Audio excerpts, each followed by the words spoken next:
Terima kasih waktunya.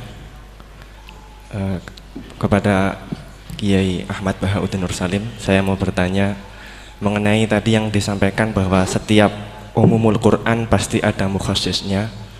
Ketika dilihat zaman sekarang ada kelompok liberal yang mencoba untuk mengamandemen Al-Quran dengan tidak mengkaitkan konteks zaman dulu, malah mengkaitkan dengan konteks zaman sekarang.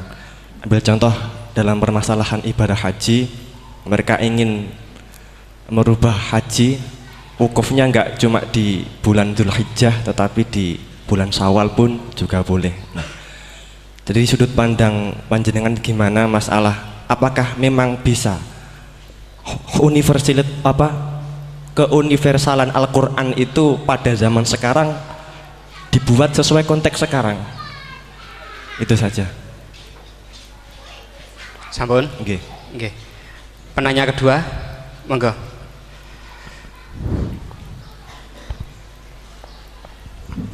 Assalamualaikum warahmatullahi wabarakatuh. Waalaikumsalam. Dumateng Yai, ini ada pertanyaan tentang penafsiran Al-Quran berdasarkan ilmu sains. Untuk abad sekarang kita mengenal teori ledakan besar yang sudah sangat populer. Namun walau demikian ilmu ini masih dalam bentuk zon yang wakilnya hakikatnya kita belum tentu. Ya, ini rileks saja ya. Memang saya ulang lagi, memang syaratnya itu hafal Quran tadi. Enggak, karena begini, saya berkali-kali berdebat sama orang-orang liberal. Sekarang saya tanya, mereka kan senang sekali ya mengutip ayat la ikroha fiddin, bahwa dalam agama itu tidak perlu pemaksaan. Sebetulnya ayat itu jelas ada terusannya qad tabayyana rusydu minal ghayy. Yang benar tentu begitu jelas, terpisah betul begitu jelas, yang benar ya benar, yang salah ya salah. Sehingga kita tidak perlu memaksa orang, misalnya 2 ditambah 2 itu 4, terus kamu paksa, kalau nggak mengatakan 4 tak penjara, itu tidak perlu. Kalau orang waras pas bilang 2 tambah 2 4, 1 tambah 1 2. Kebenaran la ilaha illallah itu seperti itu, kebenaran yang begitu nyata sehingga tidak butuh dipaksa. Jadi sebetulnya la ikraha fiddin itu konteksnya, karena kebenaran benar-benar sudah punya eksistensi yang nyata, untuk diakui itu tidak butuh pemaksaan. Orang seluruh Indonesia kan bilang 1 tambah 1 itu 2. Gak usah diintimidasi, nanti ditangkap Pak Gatot. Ya tidak perlu. Makanya terusannya ayat. Lah repotnya sekarang santri-santri kalau pidato khitobiah di pondok-pondok ya diputus kayak orang liberal. La ikraha fiddin. Itu belum wakaf, masih qad tabayyana rusydu minal ghayy. Paham yang saya maksudnya? Sehingga kadang Nabi itu ngendikan secara ekstrim. Misalnya mangqala la ilaha illallah dakhalal jannah. Siapa yang meyakini la ilaha illallah nanti pasti masuk surga, entah kapan pasti masuk surga. Kalau belum ya antri masih, tapi pasti lah. Terus Nabi sempat ngendikan, itu hadis sahih, wa in zana wa in saraka, meskipun pernah punya masa lalu, zina itu fi'il mati, pernah punya masa lalu, pernah zina, pernah maling. Itu sampai 3 kali sahabat protes. Tapi saya berkali-kali ngomong di ngaji di Jogja, di Bojonegoro, di rumah ngomong, kebenaran yang absolut, kebenaran yang hakiki tidak bisa terganggu oleh perilaku sosial. Bukan masalah seakan-akan hadis ini membolehkan zina, itu tidak mungkin. Inna wa la ya'muruna bil fahsya. Allah tidak akan nyuruh hal yang buruk. Tapi saya beri satu logika, satu analogi. Kalau rektor Al-Azhar kamu tanya 1 tambah 1 berapa Pak Rektor, pasti bilang 2. Kamu tanya Amrozi ya bilang 2. Kamu tanya Pak Ahok ya bilang 2. Kamu tanya Anies Baswedan ya bilang 2. Tanya Pak Nusron dia jawab 2. Sama, semuanya jawab 2. Karena kebenaran hakiki pasti absolut. Sekarang misalnya gini, ada ronde dari dulu Doli misalnya, kamu tanya Mbak 1 tambah 1 itu berapa, pasti bilang 2. Jangan kamu mentang-mentang imam masjid, saya tak jawab 3, saya kan imam masjid, masa sama dengan lonte? Tidak bisa, kebenaran absolut itu pasti sama. Mbok rektor Al-Azhar sama siapapun ya jawabnya sama. Paham yang saya maksud? Sebab itu kadang Nabi ngendikan wa'in itu la ilaha illallah itu kebenaran absolut, lebih absolut ketimbang 1 ditambah 1 2. Sehingga kebenaran absolut la ilaha illallah itu gak bisa terganggu oleh apapun. Paham ya Mas? Nah itu maksud qad tabayyana rusydu minal ghayy. Kita tanya rival politik, Pak Jokowi kamu tanya 1 tambah 1 ya 2, Pak Prabowo ya bilang 2. Bukan karena rival politik. Tadi Pak Jokowi jawab berapa? 2. Ya udahlah 4. Tidak ada seperti itu. Itu disebut qad tabayyana rusydu. Nah, kembali ke ide tadi. Ide bahwa wukuf boleh di mana saja, terus boleh tidak syawal, itu udah ide. Sebenarnya sampean mikir saja itu sudah kriminal. Berarti sampean ngapalkan pikiran salah ya. Karena kalau kita diskusikan itu lucu sekali, karena ya itu sudah begini loh kaidah khilaf itu. Saya kasih tahu. Walaysa kullu khilafin jaa mu'tabara illa khilafal ladzi hadzum minan nadhari. Tidak semua khilaf itu dianggap satu khilaf, satu perbedaan pendapat kalau kualitasnya nggak sama-sama mutu. Kalau yang satu nggak mutu itu nggak dianggap khilaf, nggak level. Itu tadi misalnya Imam Ghazali ngendikan begini, qala al-Ghazali gini-gini. Pasti saingannya ya qala Nawawi atau qala Al-Qurtubi atau qala siapa lah. Jangan qala al-Ghazali terus kamu saingi menurut Ustadz dari Solo, dari Jogja, wah ya udah level masa Imam Ghazali disaingi. Itu ya, aturannya seperti itu. Ini jelas. Rasulullah sendiri yang ngendikan al-hajju arafah, bahwa syarat sahnya haji adalah wukuf, dan Nabi menyebut arafah. Tentu kita tidak pernah memperbandingkan apa yang disabdakan Nabi dengan yang jadi pikiran mereka itu. Kalau mereka alasannya karena orang bergumul di situ, di Mina, di Arafah, gara-gara waktunya sama, titiknya sama, terus terjadi kematian gini. Apa yang nggak wukuf di Arafah itu hidup semua. Itu kan kayak dalilnya orang rokok mari cepat mati. Oh, sing rokok ya mati. Orang-orang jil juga mati. Orang-orang liberal yang pikirannya katanya ingin menyelamatkan kehidupan juga pada akhirnya mereka mati. Mendingan mati di Arafah, keren di tanah suci. Bodoh usah begitu. Sebenarnya begini loh, mereka itu menjadi salah karena nggak mau ngaji fikih secara serius. Saya itu memang menyesal sekali ya, kenapa sih orang wukuf itu kok dungani suwira barbar itu memang sakiliane. Boe donga iku yakin pangeran apian sediluk wis tetep dituruti, gitu aja gak usah lama-lama. Ya kata hikam kan gitu. Ngelingno pangeran udah suwi-suwi, sing perlu dielingno sing iso lali. Pangeran iso lali kok amen mbok elingno wae kan gitu cara madzhab hikam. Makanya kata madzhab hikam kan gitu. Wa innama yunabbahu man yajuzu alaihil ikhfal. Yang boleh diingatkan yang mungkin lupa. Tapi kalau masih ingat ya sudah tidak usah diingatkan lagi. Doa itu sekali saja. Saya ini termasuk korban kitab hikam. Loh, saya itu berkali-kali ke Mekah. Itu saya kalau dongo itu pertama di Multazam berdoa. Itu saya sebagai santri ya pas di Multazam ingin berdoa lagi. Tapi mesti spontan itu ingat hikam. Yang boleh diingatkan yang mungkin lupa. Akhirnya bilang ya sudah tadi Gusti, ya gitu dok. Di putaran ketiga bilang tadi loh Gusti, ya gitu terus. Karena memang saya malu mengingatkan zat yang nggak mungkin lupa. Tapi sampean jangan ikut saya, ini kriminal. Ini termasuk sisi-sisi kriminal ilmu saya. Tapi ilmunya ada, sampean cari di hikam. Wa innama yunabbahu man yajuzu alaihil ikhfal. Yang boleh diingatkan yang berpotensi lupa. Mungkin Anda punya dalih, wah aku dongo mau nunjukno butuh Gus, tapi ra kepen disembadani. Ya alhamdulillah nek ngono. Tapi tak pikir makom sampean tidak seperti itu, tetap kepengen disembadani.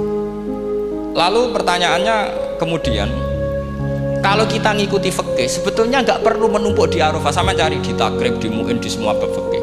Wukuf di Arafah itu sah dan nggak perlu muksun. Walau mutaradidan, meskipun hanya jalan-jalan. Bahkan di Fathul Mu'in diberi walau lagi, walau fitolabi abidin. Moro Arafah mbek golek duit ceblok atau golek apa, ya wis sah. Loh, andai kan semua melakukan itu mau ngesif muter saja kan selesai kan. Mari terus dodongklok di situ lama-lama. Iya enggak? Zaman Fathul Mu'in dihentikan walau mutaradidan, lewat tok itu sudah sah. Bahkan walau fitolabi abikan, meskipun tidak punya niat wukuf, pokoknya ke situ ya sudah nyari-nyari apa gitu. Sing mari menumpuk gara-gara semua itu ingin ideal. Wah mumpung di Arafah, ngentekno Tegal, ngentekno sawah, wah sudah. Makanya kalau haji itu sama orang yang ngedol Tegal mesti seru, wah itu nangis. Haji be orang alim atau orang KBIH gak iso nangis karena malah badi kan, dia kan gak pati iso nangis mesti itu. Nah ini kan, ini penting saya utarakan. Jadi andikan orang itu ya haji kayak orang-orang alim. Setahu saya orang-orang alim kalau haji ya biasa saja. sekadarnya, karena ya dia tahu ini masalah karena nanti ganggu yang lain, sekadarnya. Karena kita ini berlebihan, akhirnya menumpuk di situ. Padahal fikih zaman dulu sudah mengatakan walau mutarodidan fitolabi abikin, jelas itu takbir. Masih ingat atau tidak takbir? Harus ingat kan? Jadi ini kan problem kita lagi-lagi tidak hafal, kita tidak menguasai ngotok fikih. Saya dulu sinau Fathul Mu'in, makanya Gus Zofur itu cerita, kita ini hidup, Gus Zofur sering cerita ke saya, kita ini hidup berkah. Zaman saya jenengan itu rata-rata teman-teman Fathul Mu'in itu setengah hafal i'anah. Ya karena kompetitornya ya baik, peminatnya ya baik. Dulu saking senengnya Gus Naji sama ilmu itu, beliau pernah ikut Fathul Mu'in era saya. Padahal sudah dari Mekah lama. Saking senengnya ilmu. Jadi kita dulu biasa diskusi dengan Gus Naji, dengan Gus Zofur karena saking senengnya ilmu. Itu tadi, karena memang ilmu itu asik. Tapi kita ini belajar fikih itu tidak seperti itu. Kita sudah kayak, ya sudah kayak orang-orang yang nggak mau fikih. Wong nak ndonga ning Arafah gini-gini terus, ya hanya gitu-gitu. Tidak mikir kalau ganggu orang lain itu begini kok gitu. Itu satu. Jadi menurut saya, sampai jangan pernah terlintas bahwa pendapat jil atau apa saja itu pendapat. Walaysa kullu khilafin ja'a mu'tabaro illa khilafal ladzi khaddu minan nadhuri. Tidak semua khilaf itu kita hitung khilaf kecuali yang kualitasnya sama. Kecuali begini kualitasnya agak sama. Misalnya sholat jenazah. Sholat jenazah itu trennya kan mayit di depan, terus imamnya itu di belakang. Nah itu boleh, ada ulama mengatakan nggak apa-apa. Sholat jenazahnya di depan, mayit imamnya di jenazahnya di belakang, imamnya di depan. Meskipun itu tidak lazim, tapi masih masuk akal. Itu tadi fa'innal janazah laisat bimanzilatil imam. Piye jenazah ora imam wajib kok ngarep. Alasannya apa? Lho itu tidak orang liberal, itu kitab Mahalil. Kaul awal jenazah harus di depan, kaul sani tidak harus. Piye jenazah itu tidak imam. Coba alasannya di depan apa? Dia tidak imam. Kalau seperti itu masih khilaf karena sama-sama ulama. Dan khilaf ini dipraktekkan, tapi jangan di sini loh ya, ini jadi fitnah. Saman tak cerita nih, saman kalau haji itu tiap ba'dal maktubah ada sholat jenazah enggak? Enggak, saman jawab saja. Yang pernah haji, tiap maktubah kan ada sholat jenazah. Itu jenazahnya di depan apa di kamar mayat? Loh, itu bukan goib loh, orangnya masih belum dikubur. Enggak, saman jawab saja. Di kamar mayat, enggak semuanya dibawa ke depan. Artinya ada konteks tertentu, mungkin kauliku ya ono gunane dalam konteks Mekah karena orangnya banyak, sibuk, ora kober gawa napa? Jenazah. Tapi dalam konteks Indonesia ya suul adab. Wong keren pisan kok ngarepe kok ora oleh gitu. Jadi maksud ya kalau kiai kan biasa kok ngarep keren. Misalnya jenazah wong awam kesempatan sang ngarepe kiai ya pas mati kowe kok ora oleh gitu. Jadi cara pola itu kan. Iya misalnya orang awam goblok mati, jenazah dak kok nguri, jadi yo apa jadi ngarepe kiai pisan kok ora oleh gitu. Jadi menurut saya itu. Tapi kalau kamu mengatakan ini fardu'ain, kalau nggak di depan nggak salah, alasan anda apa? Ini tuh udah imam. Yang wajib di depan kita ini kalau imam. Nah seperti itu khilaf. Ini cerita khilaf. Mutu, alasannya sama-sama mutu. Qailnya yang punya pendapat ya sama-sama mutu karena diceritakan kita mahali. Dan dipraktekkan di Arab Saudi, yaitu banyak jenazah di kamar mayat, tetap sholat apa? Jenazah. Qail. Itu pernah saya praktekkan. Tapi sekali itu saja, mungkin tidak terulang. Pas kemarin Mbak Nafe Hajin. Mbak Nafe itu dekat jenazah itu tidak mungkin, banyak sekali. Gak sholat itu bengi-bengi tak anteni nganti jam 2. Dan saya akrab sama beliau, sering guyon sama saya.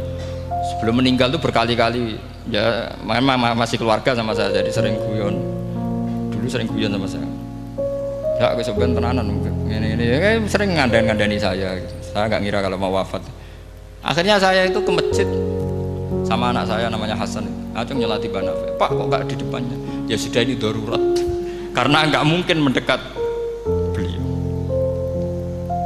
Jadi ya itu tadi buktinya sholat ghaib. Sholat ghaib juga misalnya orang Kediri boleh nggak nyolati orang yang mati di NTT yang lebih timur, boleh nggak? Boleh. Padahal mayatnya di belakang karena memang tidak imam. Nah kalau seperti itu khilaf, ini cerita kalau seperti itu khilaf, meskipun agak-agak kontroversi tapi kualitasnya masih waras lah, masih bagus. Sampai kalau nggak percaya cari di Mahali di bab jenazah. Kalau mahalinya ada di Qalyubi, tapi jelas saya yakin itu ada. Saya tidak donan yakin jangan. Kalau nu mulang, ya mulang terus tidak punya masalah ingatan. Jadi ingat betul kalau takbir itu ada. Gitu. Jadi saya ingat betul kalau takbir itu ada. Nah terus pertanyaan kedua dari Kang Anwar tadi itu memang problem. Tapi itu bisa diatasi lewat seni menulis. Biasanya kalau seorang penulis, apalagi di Indonesia itu kan gampang sekali. Kalau kata itu bisa bias atau majas kan bisa dikasih tanda kutip, dikasih tanda apa? Itu memang nyata ya. Saya pernah berdebat berkali-kali. Saya kan satu tim ya dengan Pak Zaini, dia seorang profesor, juga pernah tanya Gus Wafi, putrane Mbah Mun saat di Syria. Zaman itu saya Ramadan Al-Buti masih hidup.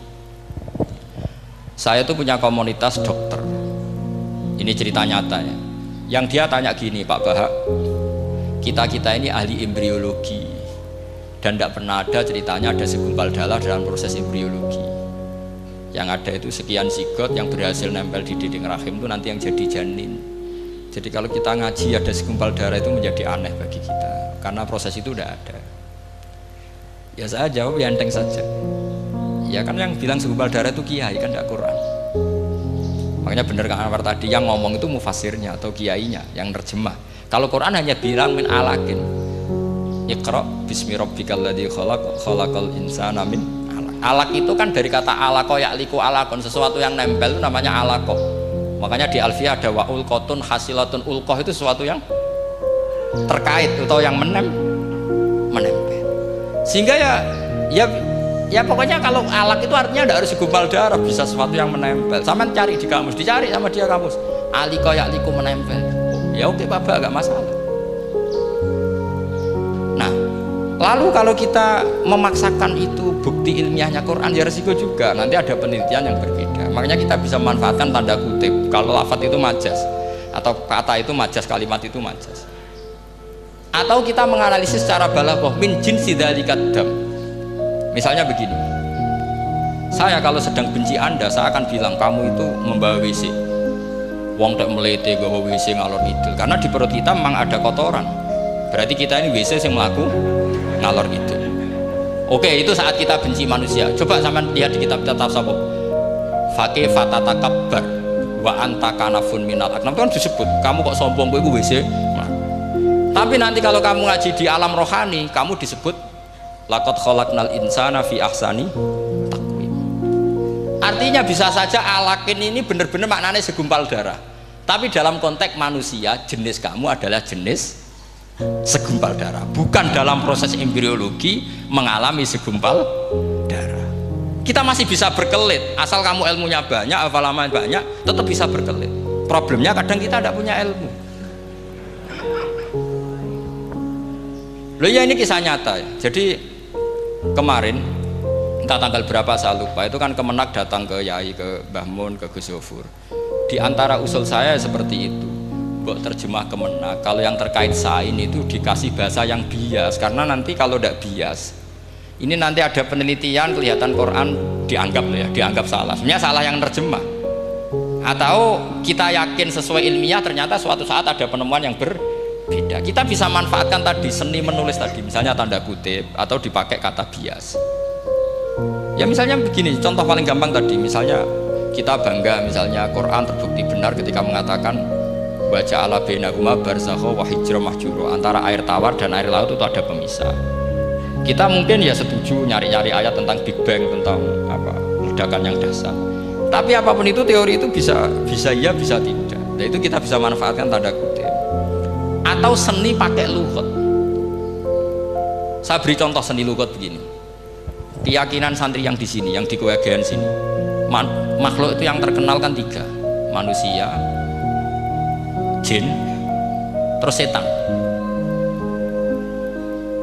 Sudah kan 3 itu. Keyakinan sampean manusia dengan jin sama apa enggak? Beda kan, katanya beda. Terus jin dengan setan itu beda apa sama? Enggak, sampean jawab.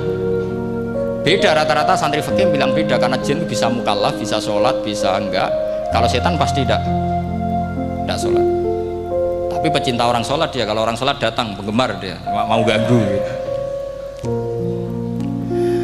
Nah sekarang pertanyaannya gini, lalu ketika para ulama mengatakan jin dan malaikat itu beda, jin dengan setan beda, tapi di Quran tuh ada loh ayat fasajadu illa iblis kana minal jinni fafasaqa an amri rabbi. Jelas ayatnya di surat Isra kalau nggak salah tuh, kana minal jin, kana ono sopo iblis iku minal jinni.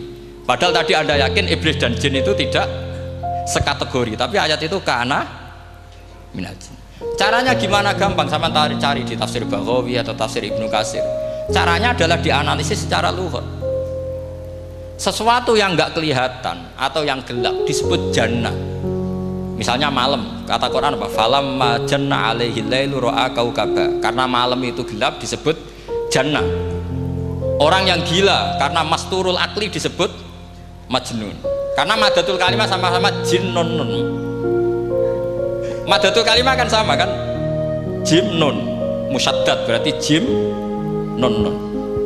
Saya ulang lagi ya, kalau malam disebut falam majanna alaihi lail, kalau orang masturul akli disebut majnun, orang dalam kandungan disebut janin. Kullu dzalika yusamma bidzalik li'annahu mastur. Semua dinamakan itu karena mastur tidak kelihatan. Nah, sekarang sampai tak tanya, iblis itu kelihatan apa enggak?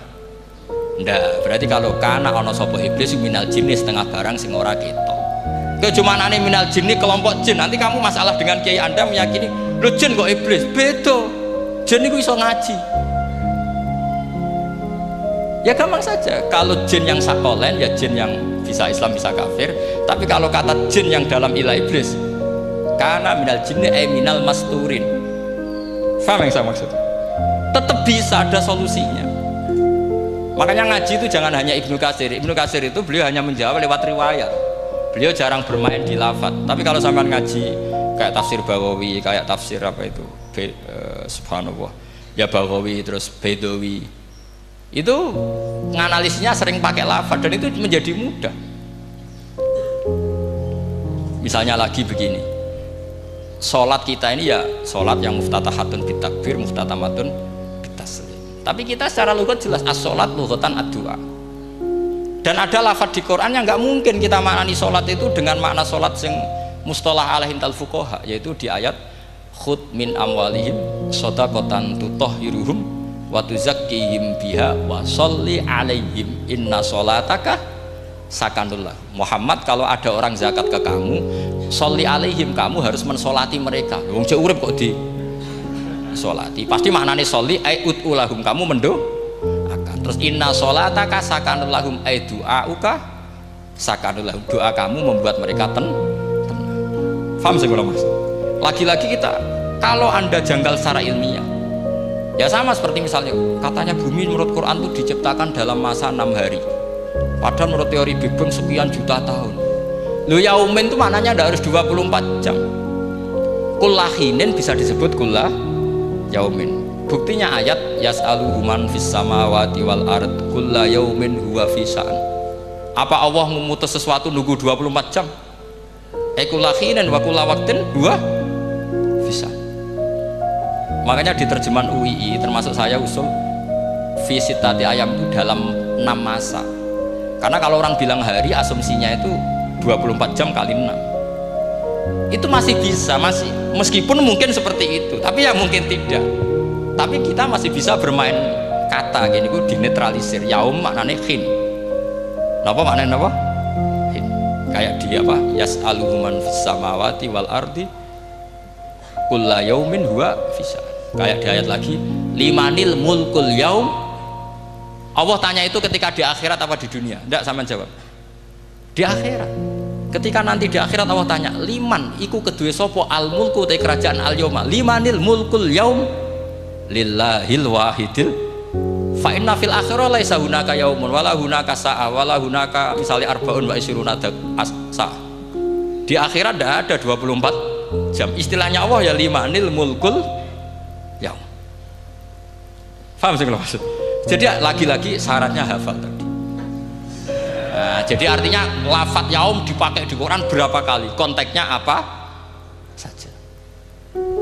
Ya saya kira demikian. mungkin kita anggap cekap ya, karena tadi apa ini Jumatan terus tak pikir tanya itu ya saya yang tanya itu tadi ya nggak apa-apa kalau masih ada yang tanya, tapi saya pikir ya itu tadi lah yang saya utarakan, saya kira cukup. Kalau ingin alim memang syaratnya harus hafal banyak terus, ya kalau enggak ya itu tadi harus orang sudah tidak ada semua terus tinggal kita yang hidup itu pasti kita alim sendiri itu. Ya pilihannya hanya itu. Tapi kalau ingin kompetisi masih gampang lah. Di Kediri banyak orang alim, di Rembang banyak, kan bisa cara Imam Bukhari al-luqi wal muasyarah, bisa sering ketemu lewat ngaji kilatan atau ngaji. Karena kiai banyak, ada kiai fanatik khatam kilatan di sarang ya banyak. Kados kisah itu ngaji butuh khatam, khatam itu barokah, kan pernah mendengar sekian. Ada kiai yang senang yang penting faham, ada kiai yang kebetulan nasibnya baik ya faham ya khatam. Itu ada santri macam-macam, sementing khatam, ono sing penting faham, ono sing penting ya penting untuk barokah. Repot aslinya, repot is. Tapi yang penting itu saya mohon lah, kalau orang lain tahu Quran lewat terjemah, kita kalau bisa jangan. Kita ini ngaji Jalalain, ngaji tafsir Sawi, ngaji macam-macam. Saya itu kalau sinau tafsir itu tak ulang-ulang. Saya itu sampai lupa khatam Jalalain berapa kali itu sampai lupa. Karena itu tadi setiap saya baca pasti nanti analisisnya beda. Tadi misalnya u'budu rabbakum, kalau dalam konteks orang kafir jelas wahidu rabbakum karena mereka masih melakukan isyrak. Tapi kalau orang Islam dibilang cong kamu ibadah, dawimu alal ibadah karena sudah Islam. Itu Imam Suyuti tidak konsisten. Nggak konsistennya karena beliau orang alim. Ya Yuhannas kadang ditafsiri ahla Makkah, memang saat itu konteksnya Makkah. Tapi dalam konteks Islam tentu wama arsalnaka illa kafatal lidasi basyira wa nadhira. Itu kan ulama. Kalau ingat asbabun nuzul ya Yuhannas jelas ahla Makkah.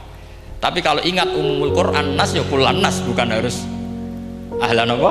Makkah. Makanya ada fi tafsirin qala ahla Makkah, wa fi tafsirin akhar dia bilang ayyan nas.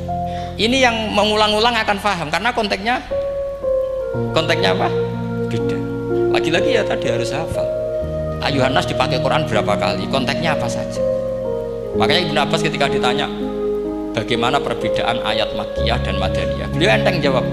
Biasanya kalau surat Makkiyah dimulai ya ayuhan nas karena mereka zaman itu masih kafir belum berstatus mukmin.